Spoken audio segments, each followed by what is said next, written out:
Assalamualaikum warahmatullahi wabarakatuh. Hai semuanya, perkenalkan nama saya Iksanuddin Abimanyu dengan NIM 223141154 dari kelas PGMI 2I. Di sini saya akan menjelaskan dua materi, yaitu teori client center dan teori psikoanalisis. Oke, tanpa banyak lama lagi, mari kita masuk pembahasan videonya. Ini.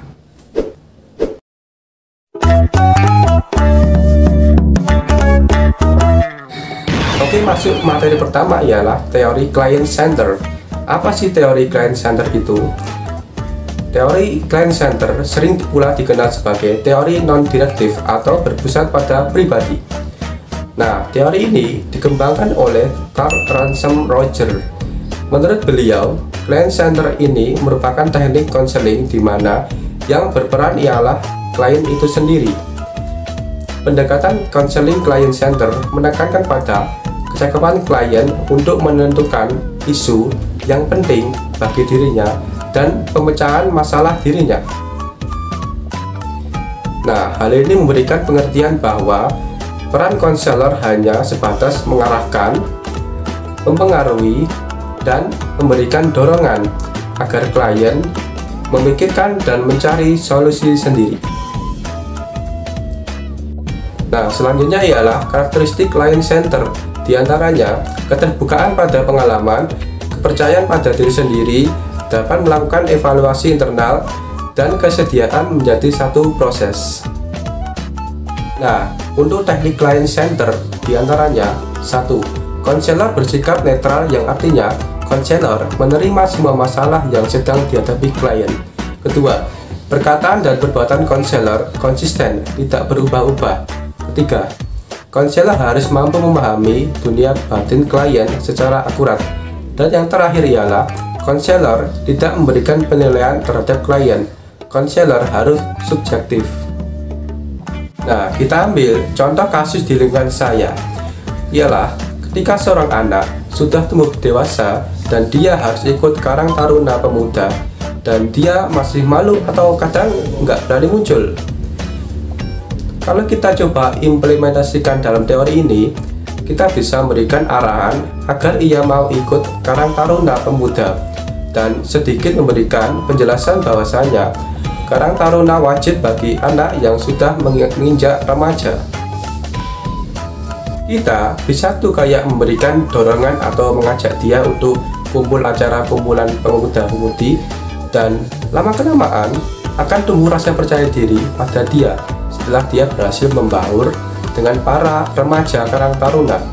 Dan tugas kita hanya mengarahkan dan memberikan dorongan agar ia mau ikut Karang Taruna.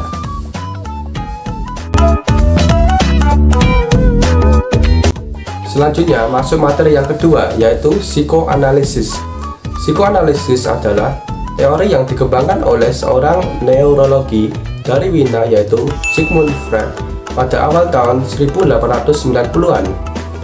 Pendekatan psikoanalisis yang diterapkan dalam bimbingan konseling dilakukan untuk mengatasi gangguan-gangguan psikis.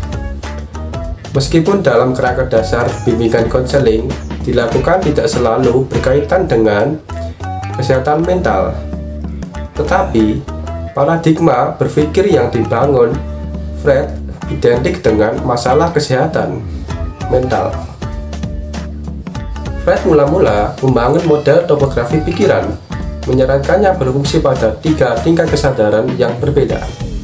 Yang pertama, alam sadar, terdiri dari segala sesuatu yang orang menyadari pada saat tertentu dalam waktu.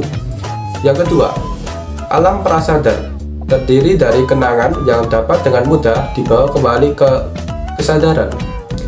Dan yang terakhir, alam bawah sadar, atau segala sesuatu yang orang tidak menyadari pada waktu tertentu. Lalu Freud kemudian mengembangkan model struktural pikiran yang terdiri dari ID, ego, dan superego. Nah, apa sih ID, ego, dan superego itu? ID adalah aspek yang paling mendasar dari kepribadian, fungsi, dan benar-benar di bawah alam sadar. Lalu ego adalah bagian rasional dari pikiran yang membantu mengatur kepribadian. Lalu yang terakhir adalah superego, adalah campuran dari nilai-nilai orang tua dan standar sosial yang diserap oleh waktu atas individu. Oke, yang terakhir adalah teknik teori psikoanalisis. Ialah yang pertama, konselor menciptakan suasana komunikasi antar pribadi yang merealisasikan segala kondisi. Yang kedua, konselor menjadi seorang pendengar yang sabar dan peka, yang meyakinkan dia diterima dan dipahami. Yang ketiga, konselor memungkinkan klien untuk mengungkapkan seluruh perasaannya secara jujur, lebih memahami diri sendiri, dan mengembangkan suatu tujuan perubahan dalam sendiri dan perilakunya.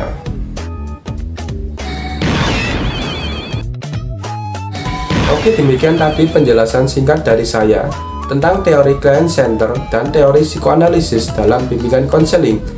Semoga video ini bermanfaat. Terima kasih sudah menonton. Wassalamualaikum warahmatullahi wabarakatuh. Bye.